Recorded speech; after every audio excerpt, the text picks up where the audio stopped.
Naalarma na rin ang Ginebra dahil sa masamang standings nila ngayon at alam nyo ba na pati si boss gusto na magpalit na sila ng import dahil pati ang core nadadamay na sa hindi magandang koneksyon na nagagawa ni Tony Bishop sa kanila. At ang gusto sana ng mga tao kung wala pa si JB, si Chris McCollum na lang kasi ang import na yon madali daw maka-adjust at kayang bumuhat.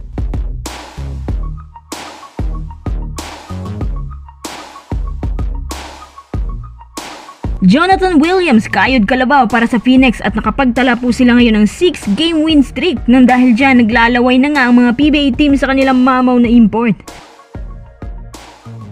Bago tayo magpatuloy, kung nais susuportahan ang aking channel, just click subscribe and share.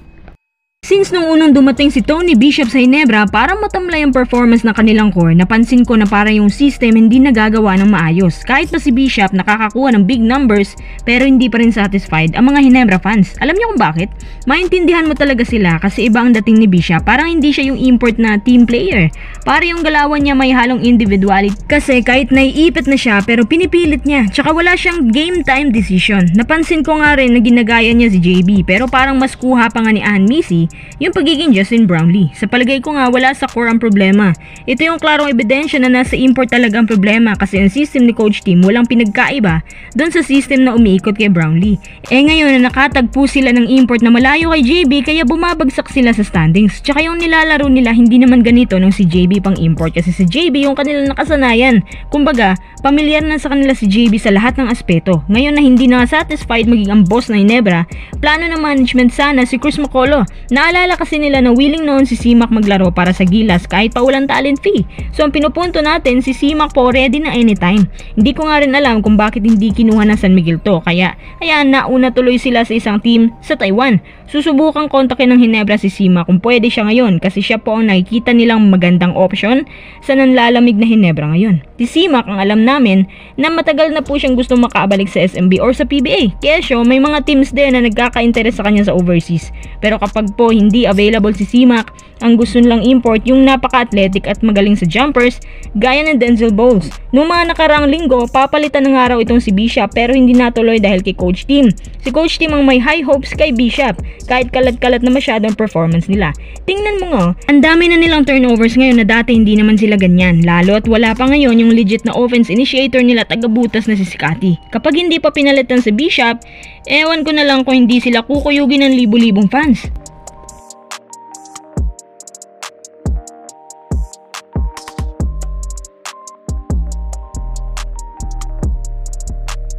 Tara, next update naman tayo. Usapang import pa rin. Alam nyo ba na naglalaway ng mga PBA teams sa import na meron ngayon ng Phoenix? Ang naglalaway yung mga teams na madalas magpalit kasi minalas. Si Jonathan Williams, ibang klase kasi buhat kung buhat. Kahit sabihin na lang natin na may pagkabuakaw konti pero nagagawa naman niya na maayos ang kanyang role sa Phoenix. Sobrang athletic, sobrang wild. Parang import ng Meralco na si Zach Lofton. Itong Phoenix may laban ngayon dahil kay Williams. Ang napansin ko rin, pati ang locals ng Phoenix nakikisa sa magandang highlights ni Williams. Isa siyang import na versatile. Pero sa palagay ko, kung wala ang tulong ng locals, hindi rin magiging maganda ang nilalaro nilang lahat. Nagbibigay siya ng mataas na kumpiyansa sa kanila. Parang bawat performance, sinasabi niya na kaya nilang manalo as long as nandyan siya.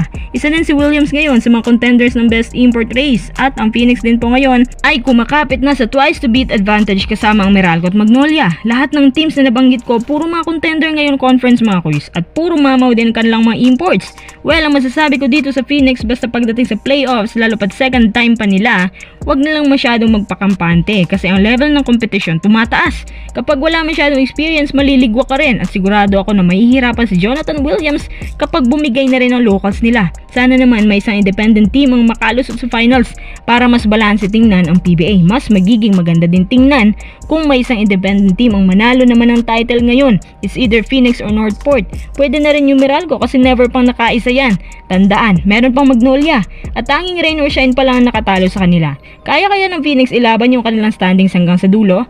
Kaya kayang bumuhat ni Jonathan Williams hanggang sa dulo?